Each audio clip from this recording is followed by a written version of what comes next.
We're here at the P3 conference in Dallas, Texas, the Public-Private Partnership Conference that Enlay is proud to be sponsoring this year. And I'm joined by Jamey Tessler, former Secretary of Transportation in the great state of Massachusetts, where we're based.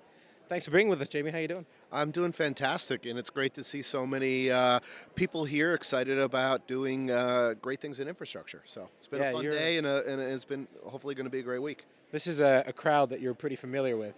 Yeah, and it's had its challenges and it had its successes. So a lot of good energy today. A lot of people looking to the future. I agree. This has been pretty exciting. Not too many tech or AI startups here, but we're excited to be part because we really see value creation on both sides of the negotiation table, public and private, and this is literally the conference where the public and private meet, so here we are. How does that feel to be, you're usually in places where there are a lot of people, either as startups or even AI focused. How does it feel to be in a room of owners and builders and leaders in this sector and to really be distinct? So I love this question because when you get started on something as crazy as trying to bring tech and new ways of doing things to a very old industry, you've got to be motivated by something a little more profound than just, AI helps you be more productive and saves you time, so let's do that in construction. I personally am a built world guy, civil engineer by training. I am absolutely motivated by making projects better, and if you only look at one side of the table for projects, you're missing more than half of the people at the table. So if we just looked at builders or just looked at owners, that would help some of the pain. I think specifically when it comes to what we do, which is risk management, it's the one common language across both sides of the table. I know that you and I have some favorite statistics. One of mine in the US is that the average size of a construction dispute is $43 million per dispute last year in the US, which is insane. I know you have one about that productivity curve. You want to tell us about that one, Jamey? Yeah, so let's just do it in the most simple way. If you look at construction productivity in the United States, since 1970, or roughly thereabout, over the last 50 years, it has been flat. Yeah. Almost zero growth in productivity. There is a Austin Goolsbee, University of Chicago's study on this that is literally called The Strange Problem of Productivity, or something really like that. This is the title. And it's the riddle of how is this industry, unlike every other industry that has seen multiple gains in productivity, flatlined. Yeah. And why are we unique in this not so great way? And they did a lot of great work in that to say, all right, is it true other places in the world? No, it's actually the United States. Yeah. Is it something wrong with the data? No, it holds up. Is it, is it something we're missing? Why? And they present it as a riddle. I think a lot of people, when you go to a place like this, we all have our own ideas as to why. Yeah, exactly. But again, to go back to sort of you and what Enlay does, what I think is really important, and I think what your insight is going the usual path for large projects doesn't work. No, and we have a lot of data to back that up. And when you spend time here together, what I think is really important for people to meet you, to learn about what you have to offer, and to think about how to integrate products and services from people like you into products and to projects is because we need to actually stare at that really hard data and recognize it hasn't worked out great. No. And if it hasn't worked out great, what is the first rule is? Do something different. Yeah, definition of insanity. Correct. You try and do the same thing over and again, expecting a different result, doesn't work. Yeah. Yeah, no, so that's part of the reason why we're happy to be at this dual conference, but also why, we want to explore with you today. We often get, a little bit of hesitation or worry, maybe some fear from the public owner side, which I think, historically comes from the fact that they have different incentives and different motivations than the private sector. The private sector is quicker to adopt something that makes them even incrementally more productive or incrementally more competitive. An owner thinks a little different, so maybe try and help us understand under the hood why that may be.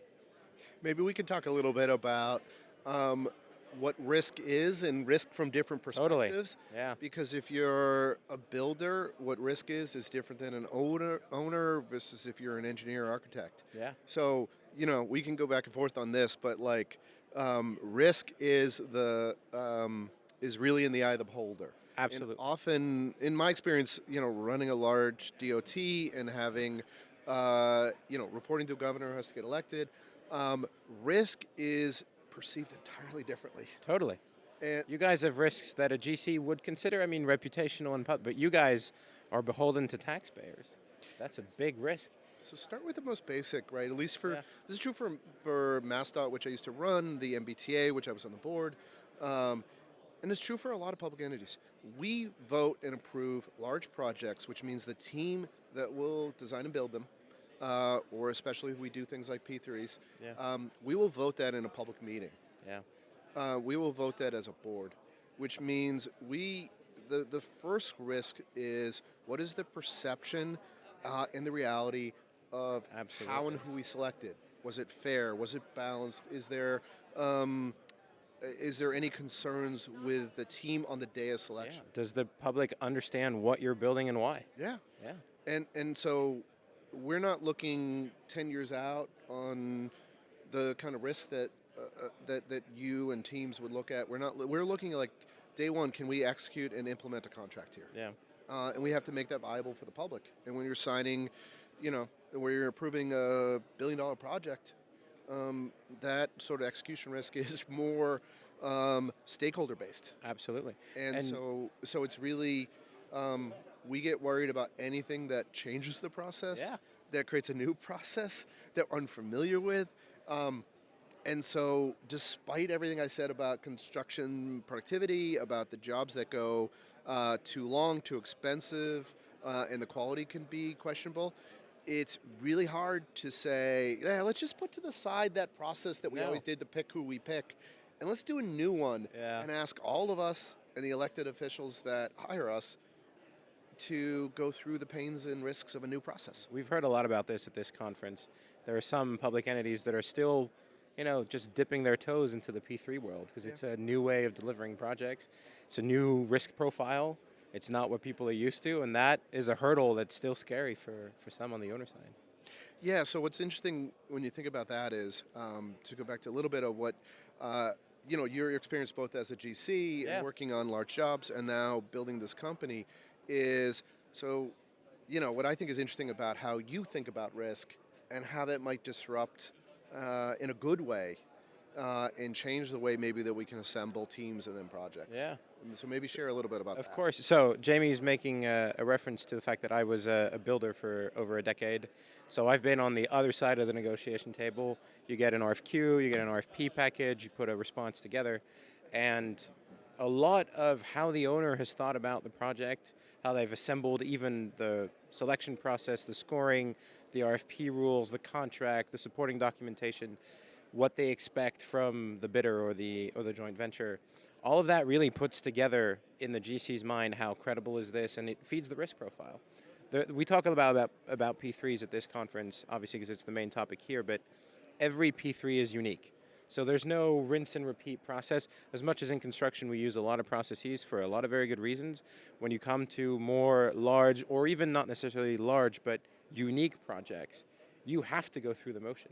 And that's where sometimes people don't really know how to do that, or don't necessarily allocate the resources necessary to do that all the way.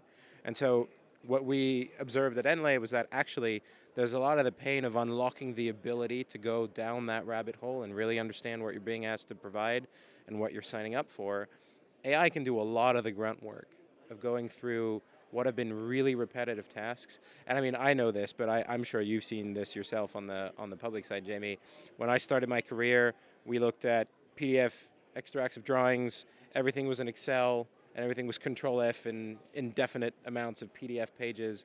And to a large extent, that's still true for a lot of people in this business. There's a lot of things where it used to take a lot of time, and that would feed that flat curve of productivity we were just talking about, where it doesn't need to anymore.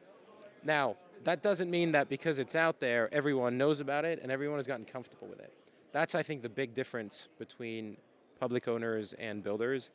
Although this is also true on the builder side, is people like us who are trying to we're not trying to revolutionize everything about construction, we're trying to say risk management is time-consuming and complicated.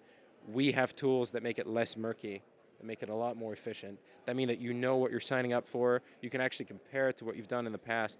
That is a useful resource for everybody, owners and builders. That's the transformational change we're trying to do. We're not trying to say put AI everywhere, because A, that's not necessary, and B, that's not actually in the best interest of the people who are trying to get projects done. So let me build off that and make that Yes, a sir. little bit tangible from past experience. So uh, you take an organization like I used to run, MassDOT. Yeah. So every construction season, we have several hundred different construction jobs going at the same time all across state.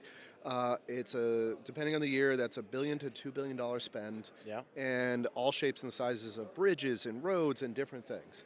And I think everybody who comes to a conference like this, or we have conversations, can appreciate just literally on site all the different, today and even going forward, the capacity to generate all kinds of information and totally. reports about what's happening on the job. But what we're missing is all the things in both the build-up, the selection, the pricing, and the execution of those jobs. Yeah. And those are thousands of people working in hundreds of sites and billions of dollars of work every year. And what we are not doing is working with companies like Enlay to mine and think differently about what that can teach us. Yeah. So we often like to say that we try and bring some portfolio mindset to the built world into construction, because we have a tendency, and this is absolutely the case on the GC and the builder side too, because it's a cash flow business, you need to bid projects to exist. Yeah. You just go from one job to the next. Exactly. And we don't put enough resource. Some companies do, especially the larger ones, will do a lot of lessons learned and that kind of thing. But the way we structure deals is to look at the next one and the next one and just jump from one to the other.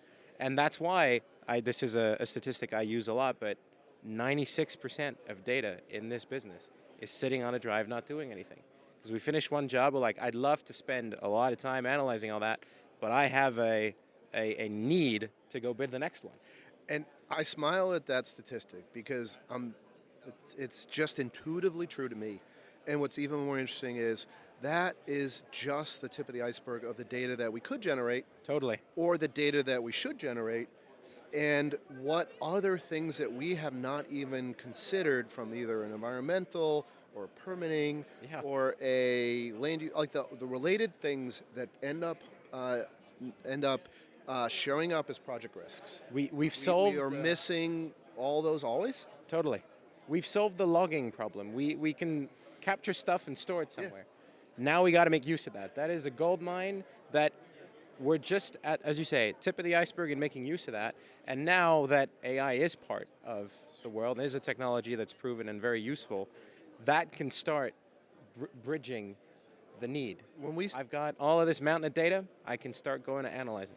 And so, when I met you, you have a sense of this from both the construction side and as a team, and with your co-founder, you have the AI. He's the one with a PhD in AI. He knows how this stuff works. Yeah. And I'm not at all. I know nothing about this.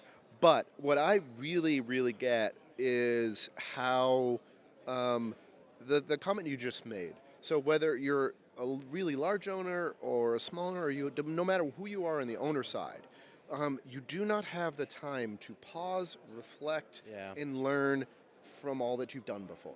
Well, if you wanted to, you'd have to hire someone, which is an expense, a resource. And that's where I was going to go, which is not only is it a resource, we do have, we don't use the 96% that you said, but so number one, we have never had the moment in time where we said, oh, we could do that, and we could be smarter about what we know.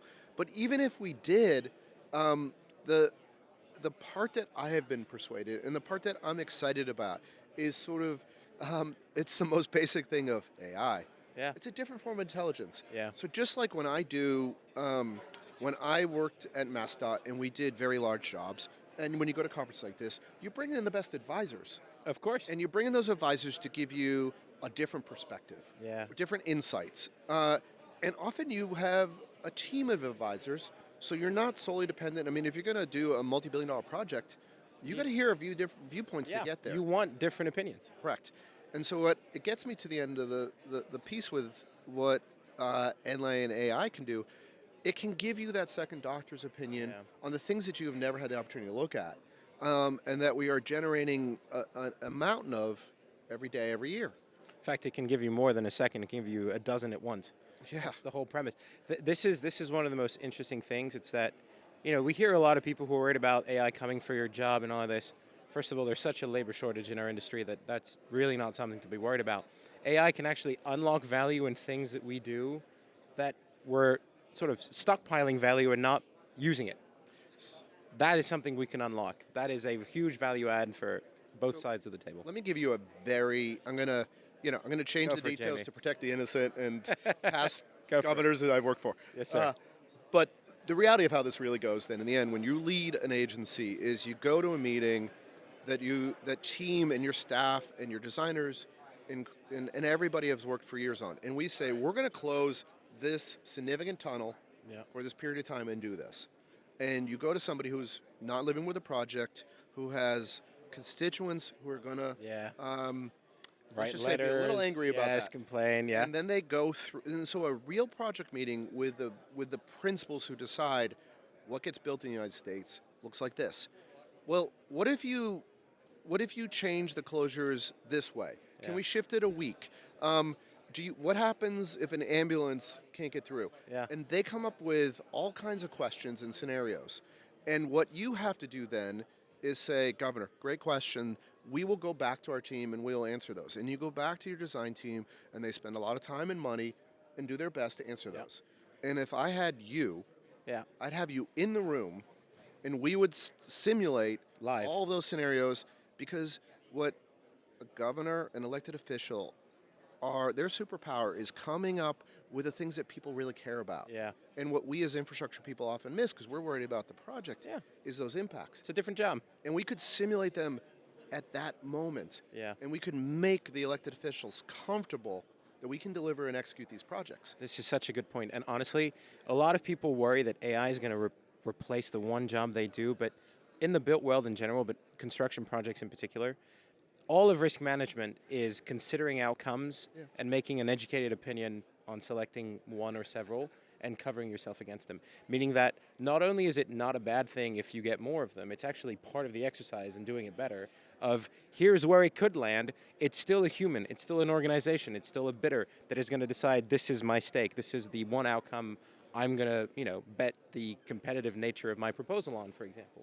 Those are decisions that AI, it can give you a recommendation and do 1,000 different analyses. It's still a team of humans that makes that call. And the scenarios that I really got to where I would engage as an owner, a company like Enlay, is those decision-making meetings with the principals where I could real-time be capable of answering those questions. The other one that I think is really interesting, and for anybody who's ever been through them, they would know this, is the risk register days, and they're really days. Yeah. Where you sit down and do a multi-day facilitate exercise to build a risk register for a project. GCs do this too. Everybody's been down the risk register. And literally, just for those who haven't been through and those who have, you are asked to imagine anything you can and then to force rank the risk. And we are, and again, this is where AI is a superpower, because it can add a bunch more scenarios that we couldn't imagine as humans, because it will bring more, and it could go through at a deeper level that mountain of data we've been discussing and generate things that we do not perceive and see. And even if it doesn't come up with that one thing you missed, you've just done it 10 times faster than you ever could, meaning someone in the room can come up with it. You've freed up time to think about the stuff that is actually risky, as opposed to spending a lot of time and resource just getting to a point where you can think about it. And again, I like, so it's good to talk about real things where they really happen. Yeah, of course. So the worst and best of this was a project in Massachusetts, the Green Line Extension Project. Yeah. And the basics famous. of the story are, it was a federally funded, intended to be a $2 billion light rail extension. And it exploded into potentially a $3 billion, tracking as a $3 billion investment. And what we were forced to do is, one, pause it. Yeah. Two, figure out what went wrong. And three, do a really intensive risk analysis that got us to the point where we could discuss with our board and the governor, should we go or no go on this really important project for the region? Even though you had been through that once before, just to get it off the ground the first time. We did it. And we did it. And what we had to do is, one, diagnose the risks that came to haunt us Yeah. that were manifesting real time, mid-flight, correct course, Yeah. and figure out if we had, because it wasn't going to work as a $3 billion project. It wasn't fair to the rest of the Commonwealth. And it could work as a $2 billion project. And we want to do everything in our power to make the project survive and deliver for the community that have been waiting for too long for it. And we figured out a credible way to persuade ourselves, and our board, and the governor, and the communities involved that we could do that. And now you can ride it today. Yeah. But what we didn't, but there was always a lot of ifs on that one. Yeah. And I remember the day that we opened the largest design build contract bids, and we eventually were able to see pricing for that project. And that was the moment we knew that we could deliver this project. Yeah. And there were tears. That's how important it is. Of course. And what I'm getting at, though, is the amount of time and the amount of money and the amount of pain and hardship we went through to, in that point, thank God, successfully diagnosed that we could manage the risk. This all happened in a span of what? A year? Not even? A year. Yeah. 2015 Yeah. to early 2016. We're incredibly proud of how we turned it around. We're incredibly proud of the decisions that the governor and team and the project team got done. But I firmly believe that today I would want to take advantage of the capabilities that you and others have, and to do that faster and do it more credibly and more confidently. Because you don't want to live through that again. I don't ever would want to live through it again. Yeah. And I also, just because it worked out, there's so many other projects that doesn't. Yeah. And don't exist today. And so I always come back to that as it is the hardest thing to do to real time when you are in the middle of the storm, to see around you what the risks of flying at you are, and the ability to get it back on the right course. Yeah, and nobody other than your own self or your entity can actually make the call. You can get as many scenarios out there as possible. You still have to decide. You still have to tell the governor, yes, we can, no, we can't, and make that real call. And we are all, I'm going to continue to talk about from the owner side, even though, I'm not there today. But the we in that is, you don't show up at a conference like this. You don't do the work that we all do. You do. Yeah. We do as owners. The builders here do. The service sector. Because we believe deeply that in infrastructure, the potential that these projects can deliver. Absolutely. So we have a bias towards action. We have a bias towards we're going to keep going. And what the public needs is the credibility not to trust us, but that we're right. Yeah. And what I think in the time, and what I think it will take time, is to build confidence that what tools like AI can do is to provide a trust-based, objective, credible source that these risks are worth it. That's the one thing we spent the first 2 years of the company nailing, is not being able to do everything under the sun. It's being able to justify what the AI did. Yeah. Because you can do as many analyses as you want. In construction, you have to pick. You have to make a call. Yeah. There is always a time constraint where you never have 100% of all the information. AI can bridge that gap, get you closer to 100. That's immensely useful. And as I say, risk is the one common language across all stakeholders, all sides of the negotiation table. That's also why, we're not just a build a tool or just an own a tool. I think that we often, as industry, we like to pit those against one another. I think what's nice also about conferences like P3 is that we can start imagining a world where, it's not everybody holding hands and everybody is, perfectly aligned, but there are partnerships. There are thinking in the same way to avoid pains like the one you just described. And that's true of many owners. And let's be clear, the builders never want to have done this whole process, won a contract, and they're getting pulled. That's not a benefit for anybody. So let's talk, as we maybe are headed to wrapping up, a couple of things here that are practical, though. Okay. Yeah. So, I think a lot of people who have to sit down, estimate, do a build-up, and price a job in the end still say, okay, but I still got to figure out how to price a job. Yes. And the experience both on the owner side and running major project bids, and I think from your experiences, when there is better visibility either through the owner in the build-up to a bid process or through bid teams on risks, it prices sharper. Absolutely. And honestly, the market will always end up pricing a risk in some form. Yeah. So the bidding process is still the best way to get to those risks. If we do it faster, if we spend right now the amount of time roughly, let's take a 6-month bid, a bidding team will spend half of that time just understanding what's in it. Yeah. Which is insane.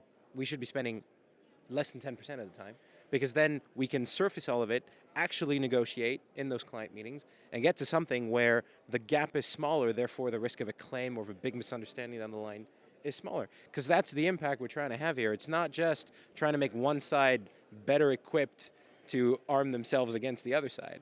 It's no, there's a pie in the middle of the table. We both agree what type of pie, the size, and which slices are mine, which ones are yours.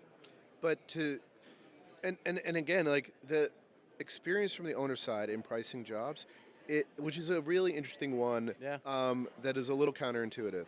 The more realistic you are about the risks that may manifest, you actually get better, lower For sure. pricing, because the risks that every bidder carries is less, because they know you're going in. And your project feasibility goes up. Well, because your contingency has identified them. Yes. It's actually You're in actually the equipped for contingency. it. You're equipped to the obvious and easy one, but everybody lives through, is what's in the subsurface or conditions that are going to manifest. If you go in with your eyes open about and the bidding community believes you've credibly thought through those risks. You've got the lands, you know the permitting situation. All of these things are essential. So the more that you go we all want to mitigate or eliminate risks. Everybody. But we live in a world where that's not going to happen. Yeah. The second best is we are transparent, we've taken ownership, and are accountable for the potential risks that come. And so what happens, you get better priced jobs, you get bid teams that are ready to handle that, and you execute better. And so part of what we actually need to continue to train ourselves to do and to use tools to do is bring those risks to the forefront. Yeah, as early as talk about possible. them openly, and build a bid and contracting process where everybody has confidence that we're not going to, the known unknowns are there.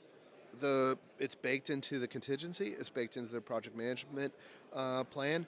The risk register has them. Yeah. And so there are very modest costs to onboard, given the world we live in, capabilities like Enlay for owners or bid teams. And when you onboard that, what you are basically doing is giving yourself a much more credible pricing structure for the entire enterprise, whichever side you're on. And that is really where I think the future is going to be, is that we are the existing teams and all the different services that people bring to get a great job done. There's always going to be capacity for that. It's a form of risk mitigation in itself. Yeah. It's helping you, even if you don't have more time, make better use of it. Yeah, and I think that, again, at scale, these capabilities are going to help teams succeed better, price better, and then deliver the jobs we want. And they're going to make it fun to build again. And that's what we want, right? Yeah, we don't say that enough, but do we think that everyone in the industry, the flat line, is happy that we do more paperwork and busy work? We do it for good reasons, but it's not fun. So I'm laughing because this is always the thing about, you run a large infrastructure agency and you get people always like, why aren't we good at this? Yeah. Because we don't do it enough. And they think I'm joking, and I say, no, the muscle memory. The more you build, the better you build. Yes. They're still, at the end of the day, especially, it's really important to remember when you come to a conference like this. Yeah. Behind all of us is an actual workforce. Yeah. And these are labor intensive, on-site jobs, and that is not changing or being automated anytime soon. And that workforce will do better the more we build. Yes. And we owe it to them to get more jobs in the pipeline going. Exactly. And then we rinse, repeat, get better, and build anything that confidence holds out either getting a pipeline of projects out or getting them off the ground or getting them financed is taking away from those people who make it possible to build. We did the biggest project in the United States in the Central Artery Project, or what people call the Big Dig. Yeah. And when that wound down, that's a great risk management case study. Yeah, there's a few things that happened. There's podcast series on that. Yes. There's you can 6-episode. There's a lot out there. Yeah. But I think one of the things that we miss, and that I live through with the agencies that operate those assets, and we're proud for them, is we didn't keep everybody busy enough who built up the skills on the workforce side when it ended. Institutional memory. And that work, And when you lose that, we wake up every Takes day a a little bit decade weaker to build at again. this, Yeah, right? absolutely. And that's the story of why we are not seeing construction productivity gain in the United States is we haven't built enough and we haven't built it well. And I think we walk away, from a few days Too here many in things Dallas. hold us up. Let's just build more. Let's get better at this, and let's have a little fun. Beautiful. Our tagline, Jamey, is build better together. I think that's the best example of what it is we're trying to do here. Yeah. Jamey, thanks for coming. Hey, thank you, Phil.